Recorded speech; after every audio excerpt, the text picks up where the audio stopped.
Olá pessoal, vou fazer uma análise aqui de um exemplo, né, em Python de análise de correlações canônicas.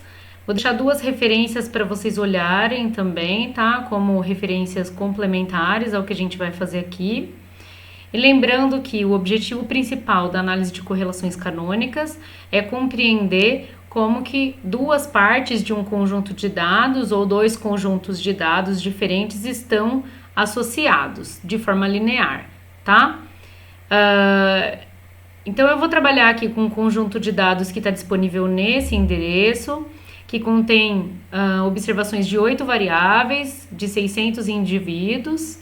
As variáveis elas são de natureza psicológica e variáveis acadêmicas, né? Então as de natureza psicológica são locus of control, self-concept e motivation. E as variáveis acadêmicas são reading, writing, math e science. E além disso tem uma variável que indica o gênero da pessoa que fez a prova, tá? O objetivo principal do pesquisador é avaliar quantas dimensões são necessárias para entender a associação entre dois conjuntos de variáveis, no caso psicológicas e acadêmicas, tá? Então, no item A, pede-se desenvolva uma análise exploratória dos dados em questão. Eu vou fazer algumas análises básicas aqui, vocês podem fazer outras, tá? E realize então uma análise de correlações canônicas. Para quem quiser ver em R também como que a gente pode fazer, tem esse endereço aqui que vocês podem... Tem a descrição dos dados e tem uma análise de correlações canônicas em R. Vocês vão ver que a análise que a gente faz aqui vai dar um pouquinho diferente dessa do R, tá? Isso é devido a alguma diferença na programação, né? Então, como que os métodos foram implementados, tá?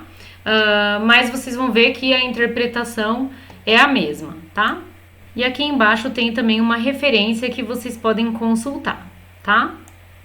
Bem, eu vou usar aqui o CCA, né, de Canonical Correlation Analysis, que está no sklearn Cross Decomposition.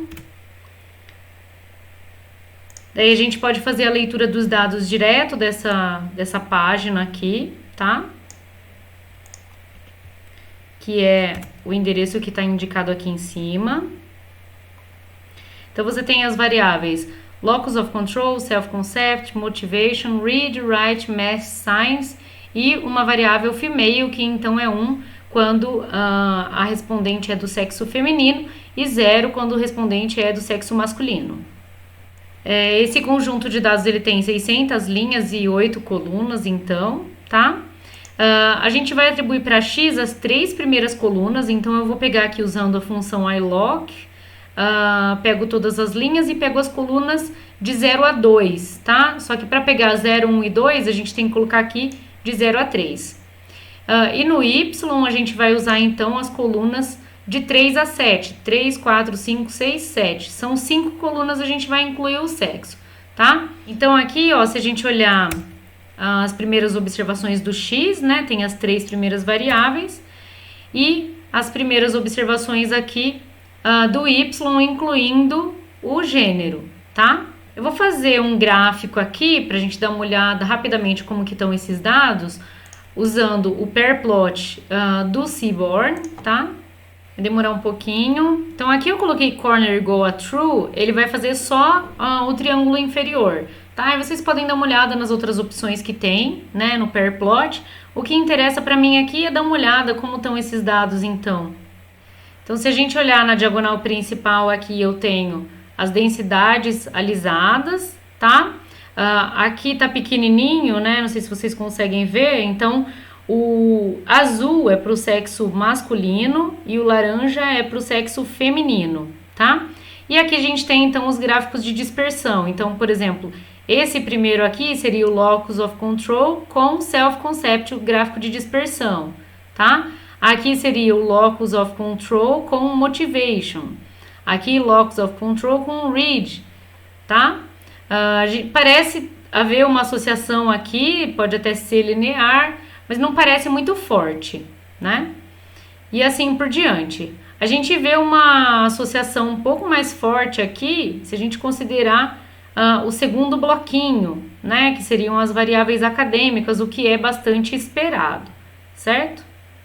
A gente pode dar uma olhada num gráfico de correlações também, tá? Então aqui, ó, fica bem marcadinho, né, que a gente tem dois blocos de variáveis. Então, eu tenho as primeiras 3 variáveis, que são as variáveis psicológicas, depois eu tenho as 4 outras variáveis, que são as acadêmicas, né?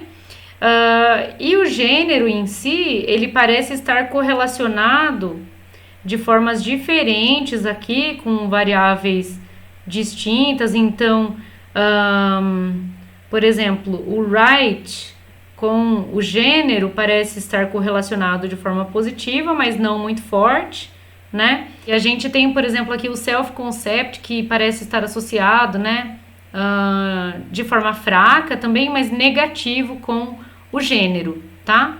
Mas a correlação com o gênero aqui não tem nenhuma que parece muito forte, tá? Então, a nossa X, ela tem dimensão 600 por 3. Se a gente quiser dar uma olhada na Y também, tem dimensão 600 por 5. Lembrando que a gente está colocando o gênero aqui, mas a gente poderia fazer sem o gênero, tá? Então, a análise de correlações canônicas, ela vai ser feita de forma bem parecida com o PCA, né? Aqui a gente vai definir, então, o CCA, que vai ser o grande, né? CCA em maiúsculas, e aqui a gente define o número de componentes. Então, como em X a gente tem 3 variáveis, em Y a gente tem 5 variáveis, a gente pode ter no máximo 3 pares de variáveis canônicas, que é justamente o que eu vou fazer aqui, tá? Aí você vai chamar então CCA fit, né? E coloca o X e o Y. Então aqui você fez a sua análise de correlações canônicas, e aí você vai olhar nesse objeto aqui CCA, eu dei um shift aqui, aparece todas as possibilidades que eu tenho, né? Como retorno do CCA. Então, se eu pegar X underline loadings, eu tenho os pesos, as cargas, né, das variáveis canônicas, tá? Isso vale para o X e vale para o Y. Então, se a gente quiser escrever aqui a primeira variável canônica, então se a gente quiser escrever a primeira variável canônica, ela vai ser 0.883x1 mais 0.02x2 mais 0.554x3. Da mesma forma, a gente pode fazer para V1. Então, a V1 vai ser 0.579 vezes Y1 mais 0.604 vezes Y2 mais 0.527 vezes Y3 mais 0.454 vezes Y4 mais 0.251 vezes a Y5, tá? Daí a gente pode interpretar, então, né, que a primeira U aqui, que é a variável canônica U1, ela é 0.883 vezes a x1 mais 0.02 vezes x2 mais 0.554 vezes x3. Lembrando que o 1 e V1, elas foram construídas de forma a maximizar a correlação entre o bloquinho de variáveis x e o bloquinho de variáveis y, tá? Vocês vão ver que tem uma opção também de variáveis rotacionadas, tá? Dessa forma aqui, facilita um pouquinho mais a interpretação.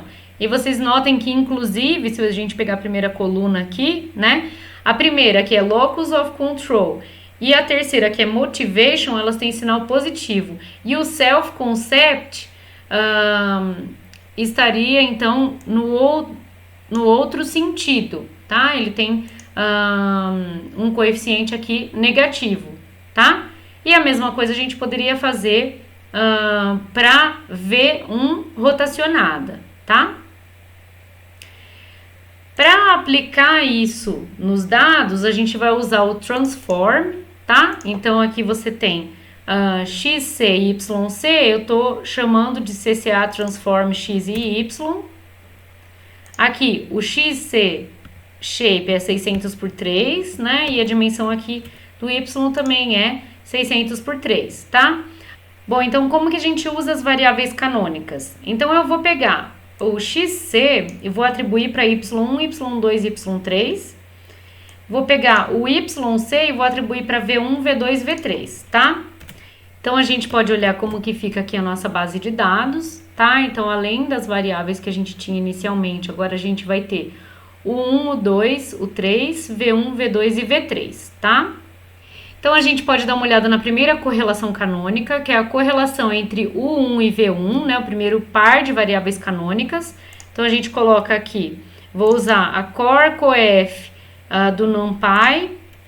Então, a gente tem que primeiro par de variáveis canônicas tem correlação 0,46, o que é uma correlação fraca, né?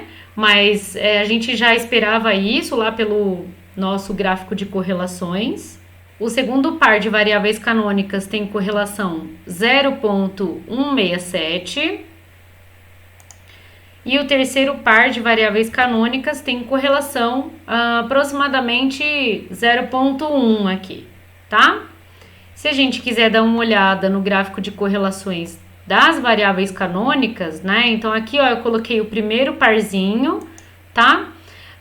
Claro que o primeiro parzinho, né, por construção, ele é não correlacionado com os demais.